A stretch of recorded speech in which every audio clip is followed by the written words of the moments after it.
읽겠습니다. 14절에 예수께서 성령의 권능으로 갈릴리에 들어가시니 그 소문이 사방에 퍼졌고, 15절에 예수께서 그 자라나신 곳 나사렛에 15절 친히 그 여러 회당에서 가르치심에 무사람에게 칭송을 받으시더라 했습니다. 예수님이 성령에 이끌려 어디로 갔다가? 광야로 갔다가 시험을 받으시고, 성령에 이끌려서 뭘 받으시고? 공체유혹 뭘 받으시고? 시험을 받으시고, 마귀의 시험을 받으시고, 그 다음에 어디로 갔느냐? 갈릴리에 돌아왔죠. 돌아와서 말씀을 전하셨는데 15절에 어떤 일이 있었다? 칭송을 받는 일이 있었다. 그럼 다시 말하면 예수님께서 말씀을 전하시는 것들이 나쁘지 않았고 참 좋았다, 또한 옳았다라는 것을 반증하고 있습니다. 예수님 말씀 전하신 것이 참 좋았다. 그런데 16절에 보면 예수께서 그 자라나신 곳 나사렛에 이르사 안식일에 자기 규례대로 회당에 들어가서 성경을 읽으려고 서심해 했습니다. 나사렛에 왔지만, 그러니까 이 14절, 15절과 16절이 비교되는 겁니다. 14, 15절에서는 예수님께서 말씀을 전하셨을 때 사람들에게 칭찬받고 칭송받고 인정을 받았는데, 16절에서 나사렛에 이르니까 사람들에게 별로 인정을 받지 못했다, 사람들이 별로 좋아하지 않았다라는 것을 표현하고자 했다라는 거죠. 그러니까 예수님 자라나신 곳, 어렸을 때부터 예수님을 본 사람들은 예수님을 칭찬하지 않았다. 그래서 고향에서 선지자가 칭찬받기가 참 어렵다는 거예요. 그러니까 저도 보면 어렸을 때부터 저를 잘 아는 사람들은 저를 참 목사님으로 이렇게 인정하기 쉽지 않은 거예요. 예. 전에부터 저를 본 사람들은 저를 목사님으로 인정하는 그런 사람 참 대단한 거예요. 또 부모들은 더 그렇겠죠. 어릴 때부터 똥기저귀 다 갈고 코 질질 흘리고 다니고 속 썩이고 그런 줄 뻔히 아는데, 아이고 목사님 이렇게 하기 쉽지 않은 거예요. 그래서 사람은 고정관념이 있고 처음에 본 시각들이 있기 때문에 계속 그렇게 생각하는 거예요. 그렇지만 우리는 사람의 일을 하는 것이 아니라 하나님의 일을 하는 것이다. 그래서 예수님은 성령이 이끌리기 시작했다. 성령께서 역사하시는 공생애를 시작했다라는 겁니다. 17절에 선지자 이사야의 글을 들이거늘 책을 펴서 이렇게 기록한 데를 찾으시고, 18절에 주의 성령이 내게 임하셨으니 이는 가난한 자에게 복음을 전하게 하시려고 내게 기름을 부으시고 나를 보내서 포로된 자에게 자유를, 눈먼 자에게 다시 보게 함을 전파하며 눌린 자를 자유케 하고 했습니다. 뭐가 임했느냐? 성령이 임했다는 거죠.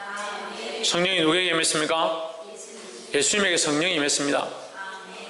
우리가 지금 그걸 보고 있는 거예요. 그 얘기를 하고 있는 거예요. 성령께서 예수님을 이끄셨고, 성령께서 회당에 들어가게 하셨고, 성령께서 시험을 이기게 하셨고, 성령께서 인도하는 대로 예수님이 살고 있다. 왜 살고 있느냐? 왜 성령에 이끌리느냐? 왜 성령이 임하셨느냐? 그 얘기를 하는 거죠. 지금 뭔 얘기를 하는지도 모르죠? 지금 무슨 얘기 하는지 알아요? 효재, 무슨 얘기 하는지 알아요? 몰라요? 혜원이, 무슨 얘기 하는지 알아요? 요한이, 무슨 얘기 하는지 알아요? 지금 봐라, 아이들이 한이한테 기대가 큰데, 성령이 임하셔서 하는 일을 지금 얘기하려고 하는 거예요. 성령이 그에게 임하심으로, 예수님께 임하심으로 그가 하는 일을 보려고 하는 거예요. 그 얘기를 하고자 하는 겁니다. 성령이 내게 임하셨으니, 성령이 예수님께서 임하셨다. 예수님께 성령이 임하고 나니까 무슨 일을 하려고 하느냐, 무슨 일을 하느냐, 그걸 얘기하는 거예요.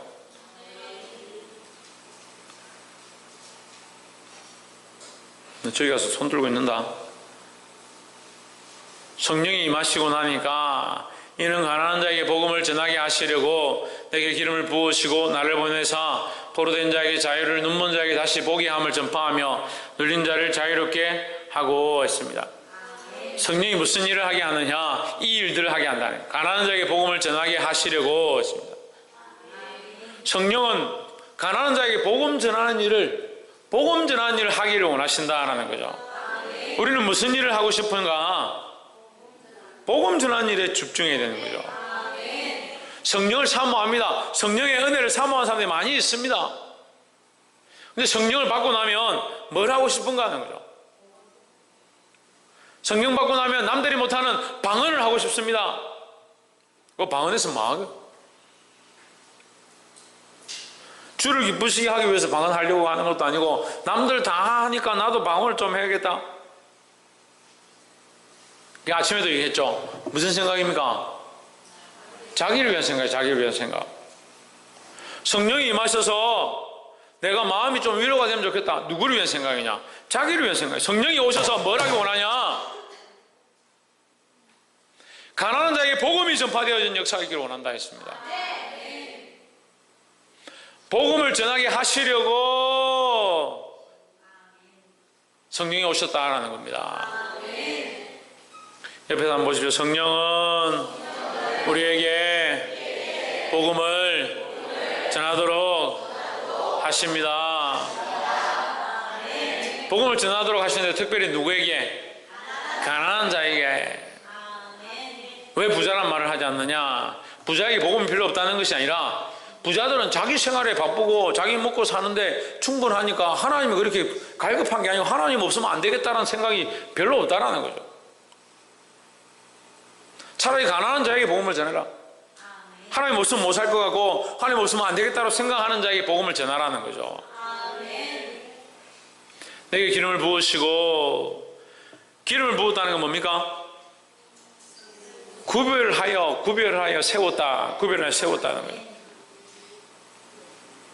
특별히 구별하여 세웠다. 뭐 하라고? 복음을 전하라고. 특별히 구별하여 세웠다는, 교회 안에도 특별히 구별하여 세웁니다. 직분자들로 특별히 구별하여 세웁니다.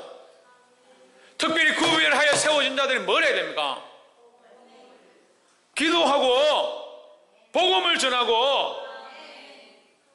그럼 기도는 왜 하는 겁니까? 복음 전하는 건데, 그래, 목적이 복음 전하는 건데 기도는 왜 하는 겁니까?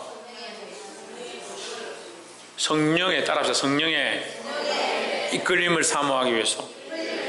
성령이 이끄시는 대로 가서 전해야지. 아무 때나 아무 데 절에나 들어가 가지고 스님한테 안수하고. 안수는요, 여러분, 안수는 아무렇게나 하면 안 돼요. 안수는 할 자격이 있는 사람이 해야 하고, 안수는 받을 사람이 믿음이 되어 있어야 되는 거예요. 안수 기도의 원리를 몰랐어요. 안수 기도는요, 하나님 주신 은혜로 하는 게 맞는데요, 내 안에 성령이 충만하다 하더라도 그 사람이 받을 만한 믿음이 있어야 되는 거예요. 본인이 받을 생각도 없고 믿을 마음도 없고 자기는 세상 쫓아가고 우상 섬기고 있는 그 스님한테 가서 뭐에 안수를 합니까? 한때 한참 시끄러웠던 그림이 하나 있어요. 신문에 나가지고 십자가 들고 전도하는 사람이 지하철에서 목탁 두드리고 구걸하는 성한테 이렇게 안수를 한 거예요. 그 사진이 찍혀가지고 올라왔어요. 이게 뭐 하는 거냐고. 이 사람이 받을 만한 믿음이 있겠어요? 지금 목탁 두드리면서 앉아있는데, 지하철에 목탁 두드리면서 앉아있는데 그 사람이 받을 만한 믿음이 있겠습니까? 그 사람한테 무슨 손을 얹고 안수를 합니까? 정신이 온전치 않은 거예요. 그런 행동을 하는 거는. 그래서 성령도 모르고 말씀도 모르고 하나님도 모르니까 이상한 짓들을 하는 거예요. 이상한 짓들을. 무조건 한다고 거룩한 게 아니에요. 아무나 한다고 되는 게 아니고, 특별히 교회 안에 기름 부어서 세워진 자들, 직분자들, 항존직들 뭘 해야 되냐? 가난한 자에게 복음 전하는 것을 위해서 힘써야 하는 겁니다. 특별히 복음 전하기 위해서 뭘 해야 된다? 기도해야 돼. 기도해야 된다고요. 기도해야 돼. 기도. 교사들 보면요, 아이들 위해서 막 말씀을 준비하고 내가 어떻게 전할 건가 막 그런 말씀 준비해야 되죠. 근데 뭘 먼저 해야겠습니까? 아이고, 잘 안 해. 잘 안 해. 내가 아이들 위해서 율동 준비하고 내가 찬양을 준비하고 그래 해야 됩니다. 하지 말라는 게 아니고, 간식을 준비하고는 해야죠. 더 앞서야 될 게 뭡니까? 기도해야 되는데 기도해야 된다고요. 목사님 내가 교회를 위해서 이거 하겠습니다. 이렇게 하는 게 좋지 않습니까? 뭘 먼저 해야 됩니까? 뭘 먼저 해야 됩니까? 기도해야죠. 기도부터 해야죠. 기도부터. 그러니까 꼭 기도 안 하는 사람들이, 성령을 사모하지 않는 사람들이, 복음 전하려고 하지 않는 사람들이 자꾸 교회에 엉뚱한 짓을 하고 엉뚱한 일을 만들어내는 거예요. 기도하라니까요. 차라리 안 되면 아무것도 하지 말고 기도만 해요. 기도만이라도 하라고. 근데 기도만 빼고 딴 건 다 하려고. 기도만 빼고는 딴 거 다 하려고 해요. 다 하려고.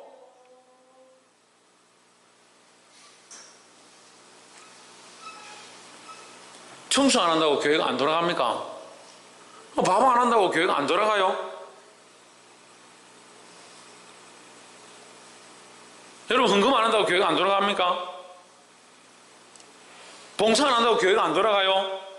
대답 안 하는 거 보니까 돌아가는가 봐. 안 돌아가는가 봐.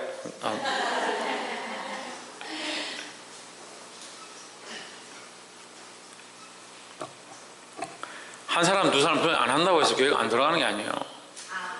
근데 뭐가 앞서야 됩니까? 기도가 앞서야 됩니다. 기도가. 홍채윤, 뭐가 앞서야 된다고요? 기도가 앞서야 돼요. 기도가. 왜 기도가 앞서야 되냐? 성령이 일하기 시작하는, 시동을 걸려면 기도를 해야 되는 거예요. 성령의 역사가 일어나는 시동을 걸려면 기도를 해야 되는 거예요. 복음의 역사가 일어나게 하려면 기도해야 되는 거예요.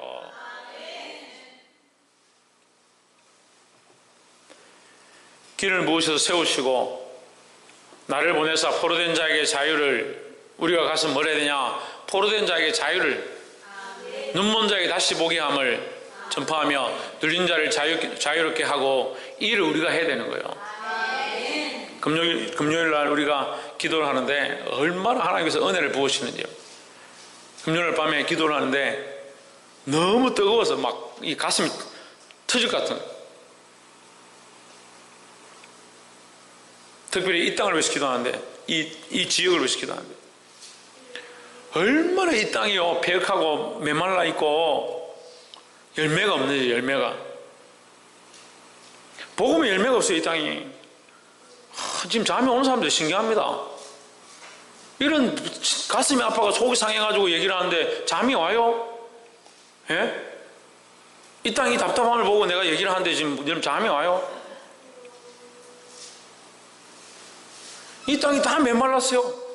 복음이 없어요. 예수 믿는 사람이 없어요. 이 반기 땅에 4,000명, 5,000명 살아도요, 교회 400명 있을 게 뭐 잘 모르겠습니다만 100명 되겠습니까?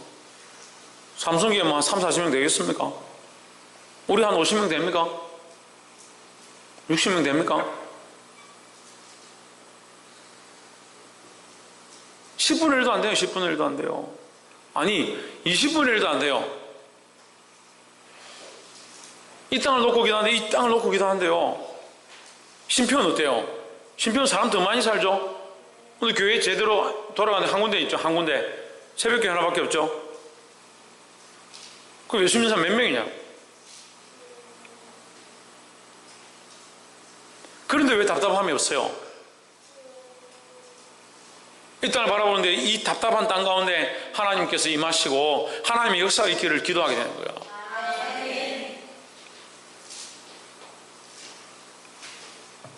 19절에 주의 은혜의 해를 전파하게 하려 하심이라 하십니다. 뭘 전파하느냐? 주의 은혜의 해를 전파한다. 하나님의 은혜가 이 땅에 임해야 되는 거예요. 하나님의 은혜가 이 땅에 임하고 이 교회에 임하고 내 안에 임하고, 그 하나님의 은혜가 아니면 아무것도 아니다. 이 하나님의 은혜가 뭐냐? 하나님의 은혜가 뭐냐? 복음입니다. 복음. 예수 그리스도로 말미암아 구원 얻는 이 하나님의 은혜, 이 복음입니다. 오늘 아침에 세례문답을 해야 되는데 제가 일일이 막 이렇게 문제를 내가면서 이렇게 하면 힘들어할 것 같아요. 제가 가장 기본적인 거, 예수를 믿느냐? 예수님을 믿습니까? 네. 청년한테는 좀 어렵게 조금 묻고, 우리 김정순 어머니한테는 이게 그렇게 딱 이게 문제를 내가면서 신학적으로 물을 수는 없죠. 그래서 제가 예수님을 믿습니까? 하니까 믿으려고 열심히 지금 하려고 합니다. 그 믿으셔야 된다고. 이해하다. 지금 잘 모르셔도 예수님을 믿어야 합니다. 예수는 누구십니까? 이렇게 하니까 모르겠다는 거예요. 그 예수는 그리스도입니다. 그러니까 그리스도 이 발음이 어렵잖아요. 저도 아침에 발음이 잘 안 되고 어머니도 발음이 잘 안 되고 그리스도를 발음에 따라 하십시오. 그리스도 이렇게 해가지고 예수는 그리스도다. 그리스도가 뭔지 아십니까? 예수는 구원자입니다. 구원자. 우리가 천국에 가야 하는데 예수님을 믿으면 그분으로 말미암아 우리가 천국에 들어갈 수 있다. 예수를 믿으면 구원을 받는다. 예수를 믿으면 구원을 받을 수 있다. 이게 뭐냐? 이게 은혜인 거예요. 은혜. 이게 은혜다는 거죠. 예수를 믿으면 구원 받습니다. 천국 가서 만나야 되지 않겠습니까? 그 얘기하니까 본인이 얼마 안 남은 것 같은데 내가 뭐 얼마나 살겠습니까? 그런데 남은 생애 동안 열심히 하겠습니다. 그런데 제가 예수님 꼭 붙잡고 있어야 된다니까. 예수님을 꼭 붙잡으시길 바랍니다. 예수님은 누구다? 그리스도다. 그리스도는 뭐다? 구원자이시다. 20절에 책을 덮어 그 맡은 자에게 주시고 앉으시니 회당에 있는 자들이 다 주목하여 보더라. 21절 이에 예수께서 저에게 말씀하시되 이 글이 오늘날 너희 귀에 응하였느니라 하십니다. 뭐가 응했느냐? 하나님의 구원의 은혜, 그 은혜의 해가 응하였다. 누구로 말미암아? 그 말씀을 전하고 있는 예수 그리스도로 말미암아 이게 응하였고 또 오늘날 우리에게도 응하고 있다라는 거죠. 누구를 믿으면? 예수를 믿으면 이 구원의 역사가 일어난다라는 겁니다. 22절 저희가 다 그를 증거하고 그 입으로 나오는 바 은혜로운 말을 기이 여겨 이르되 이 사람이 요셉의 아들이 아니냐. 이게 뭐가 중요합니까? 자 보세요. 말씀을 지금 전하는데 말씀을 나누고 있는데 뭐에 대해서 얘기합니까? 성령이 임하시고 그 복음이 일어나고 하나님의 은혜에 대해서 얘기하고 있는데요. 사람들은 뭘 생각하고 있습니까? 그 사람이 누구냐? 저 사람이 어디 출신이냐? 그 사람의 학적이 뭐고 어디 태생이고 그거 보고 있는 거요. 그러니까 이게 하나님의 말씀을 전하면요 말씀을 들어야죠. 하나님의 말씀이 전해지면 말씀을 통한 하나님의 뜻을 보기 시작해야 되죠. 뭘 봅니까? 요셉의 아들이 아니냐? 그럼 무슨 유익이 있겠습니까? 이렇게 듣는 사람들에게. 23절에 예수께서 저에게 이르시되 너희가 반드시 의사야 너 자신을 고치라 하는 덕담을 인하여 내게 말하기를 우리가 들은 바 가버나움에서 행한 일을 내 고향 여기서도 행하라 하리라. 그 예수님 보고 뭐 쓸데없는 얘기하지 말고 갈릴리 가서 하신 그 기적 여기서도 기적이나 행하고 빨리 가세요. 쓸데없는 소리 하지 말고 시간 없으니까 그런 뜻이에요.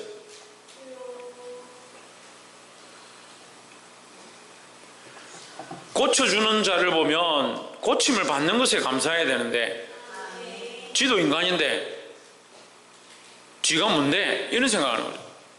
예수님께서 오셔서 역사하시고 기적을 일으키면 정말 살아계신 하나님의 아들인 줄 알고 믿으려고 하고 그 복음의 은혜를 받으려고 해야 되는데 뭘 보느냐? 사람됨을 보는 거예요.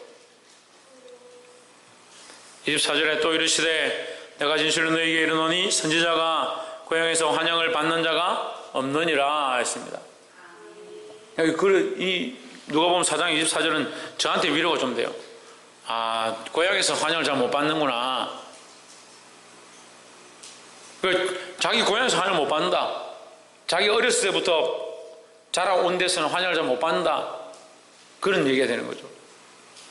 어렸을 때부터 저를 보는 사람들은 참 이 말씀이 잘 안 들어가더라고.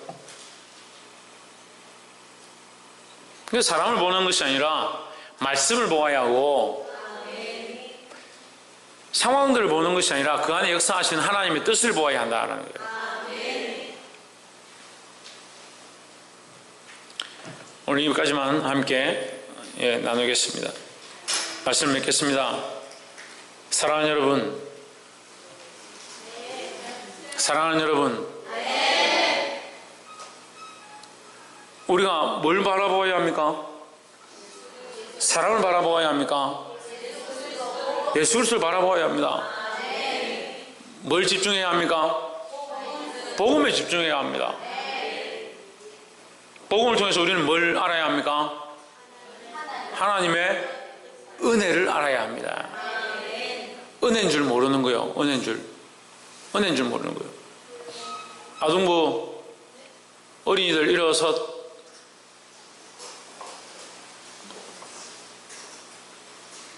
유치부도 일어선 거야. 눈을 감아봐요. 어린이들 눈 감아봐요. 부모님의 은혜를 느끼는 사람, 알고 있는 사람 손 들어봐요. 부모님의 사랑을 아는 사람. 네, 내리세요. 앉으세요. 아, 그래도 대단하네. 다 그 부모님의 은혜를 안 해? 부모님의 은혜가 하나님의 은혜로부터 온 거예요. 그 부모님의 은혜를 아는 사람은 하나님의 은혜를 아는 거예요. 부모님의 은혜가 하나님의 은혜를 닮은 거예요. 그게 왜 그래요? 이 아이들의 부모님의 은혜를 알죠? 부모는 그 부모의 은혜를 알지요. 그 부모는 또 그 위에 부모님의 은혜를 알지요. 끝까지 가면 누구의 은혜냐? 하나님의 은혜죠. 그럼 안다 하면서 다 몰라요. 우리 부모님의 은혜를 기억해야 되는 겁니다. 다시 말하면 하나님의 은혜를 기억해야 된다는 거예요. 기도하겠습니다.